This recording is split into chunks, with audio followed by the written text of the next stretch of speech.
Γεια σας και πάλι, εγώ είμαι ο Αναστάσης και σε αυτό το εκπαιδευτικό βίντεο θα μάθουμε τι πρέπει να κάνουμε σε περίπτωση που έχουμε ένα θύμα το οποίο έχει καταρρεύσει, δεν αντιδράει στα ερεθίσματά μας, αλλά τουλάχιστον αναπνέει. Είναι ανέστητο. Τι πρέπει να κάνουμε? Θα πρέπει να τη βάλουμε σε πλάγια θέση ασφαλείας. Έστω λοιπόν ότι έχουμε φτάσει, την έχουμε δει να καταρρέει, ξέρουμε τι πρέπει να κάνουμε, μην τρέξετε πολύ γρήγορα κοντά της, ελέγξτε αν υπάρχει ασφάλεια. Αν υπάρχει ασφάλεια, προσεγγίζουμε κοντά της. Πάλι θα πάνε τα γόνατά μας κοντά στο ύψος των ώμων της. Θα ελέγξουμε αν αντιδράει. Η αργυρός σε αυτή τη φάση δεν αντιδράει, άρα είναι σίγουρα ανέστητη και ίσως και κάτι χειρότερο. Θα μας το δείξει αυτό ο έλεγχος αναπνοής. Βλέπω, ακούω, αισθάνομαι, βλέπω, ακούω, αισθάνομαι. Αυτό το κορίτσι αναπνέει. Πώς το κατάλαβα? Είδα την κοιλιά και το στήθος να ανεβοκατεβαίνει έτσι ρυθμικά σε αυτά τα 10 δευτερόλεπτα. Άκουσα την αναπνοή της μέσα από τη μύτη της και αισθάνθηκα και ένα ζεστό αεράκι στο μάγουλό μου.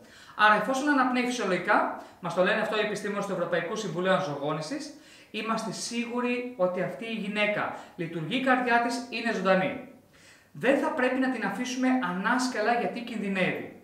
Κινδυνεύει από τουλάχιστον δύο λόγους. Πρώτα απ' όλα, τώρα που είναι ανάσκελα και ανέστητη, ξέρουμε ότι όλοι οι μύες χαλάρωσαν. Έτσι ακριβώς και ο μύς της γλώσσας χαλάρωσε και θα πάει με τη βαρύτητα στην κατηφόρα και μπορεί να κλείσει τον αεραγωγό και να χάσει τη ζωή της επειδή δεν μπορεί να αναπνεύσει.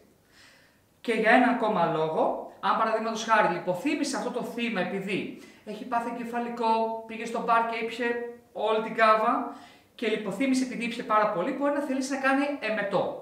Αν λοιπόν έχουμε ένα θύμα το οποίο είναι ανέστητο και θελήσει να κάνει εμετό και βρίσκεται ανάσκελα, κινδυνεύει γιατί δεν μπορεί να γυρίσει πλάγια έτσι ώστε να φύγει έξω το περιεχόμενο του στομάχου και μπορεί να ξαναπάει πίσω λόγω της κατηφόρας, να πάει στους πνεύμονες μια δυνητικά θανάσιμη ασθένεια, κατάσταση η οποία ονομάζεται ισρόφηση.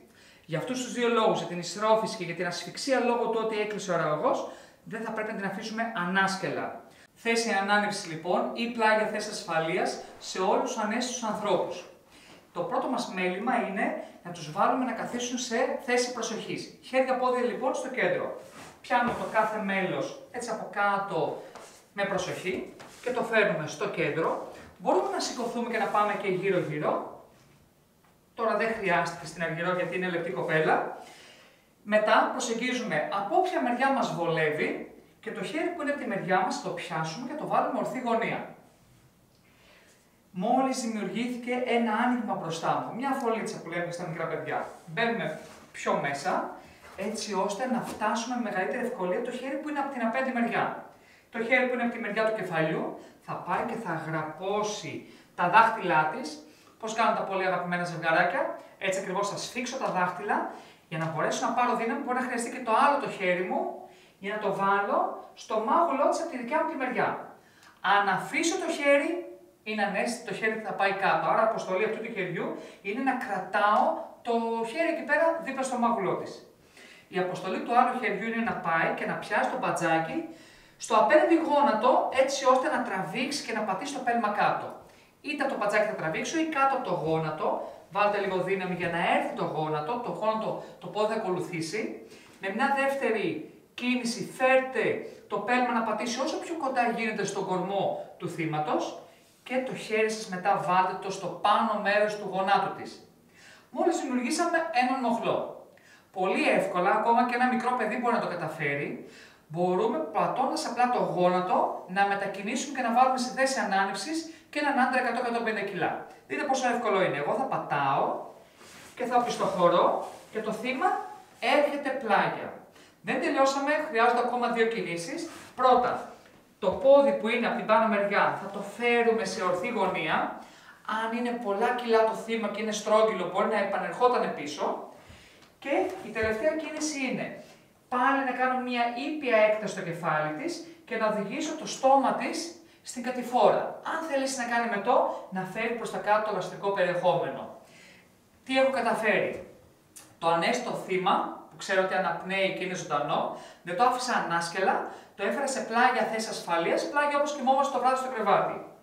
Ξέρουμε ότι είναι μπρούμητα προς τα εμπρός και το στόμα της είναι στην κατηφόρα έτσι ώστε αν θέλει να κάνει μετό θα φέρει προς τα έξω. και επειδή δεν είναι ανάσκερα, ποτέ δεν θα κλείσει ο αραγός από τη βάση του της γλώσσας η οποία χαλάρωσε.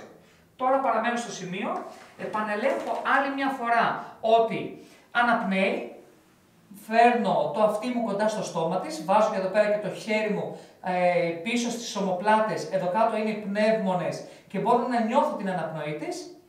Παραμένω στο σημείο για 10 περίπου δευτερόλεπτα και καταλαβαίνω ότι συνεχίζει να αναπνέει. Το καταλαβαίνω γιατί και βλέπω το χέρι μου που ανεβοκατεβαίνει και ακούω την αναπνοή της και τη νιώθω την αναπνοή της.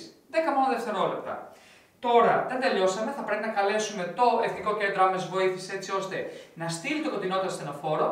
Πάλι θα πω ποιος, πού, τι. Μόνο που σε αυτή την περίπτωση θα πω ότι έχω μπροστά μου μια 20χρονη κοπέλα η οποία αναπνέει, απλά είναι αναίσθητη. Την έχω βάλει σε πλάγια θέση ασφαλείας, παραμένω στο σημείο και επανεκτιμώ τακτικά. Τώρα, κάποια αναγνωριστικά σημάδια μας τα δείχνει η καρδιά που πρόκειται να σταματήσει. Μπορούμε να προβλέψουμε μια καρδιακή ανακοπή. Ένα από αυτά τα σημάδια είναι και η λιποθυμία. Αν λοιπόν έχετε ένα θύμα το οποίο δεν συνέρχεται γρήγορα, είναι ένα προειδοποιητικό σημάδι ότι κάτι δεν πάει πολύ καλά.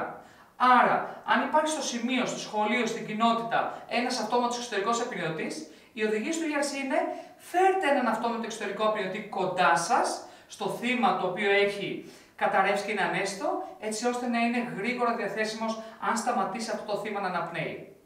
Είμαι ο Αναστάσης και αυτά είναι τα μαθήματα του ανθρωπιστικού οργανισμού Kids Save Lives, τα παιδιά σώζουν ζωές. Και αυτή ήταν η θέση ανάνευσης στην Αργυρό η οποία ήταν ανέστητη.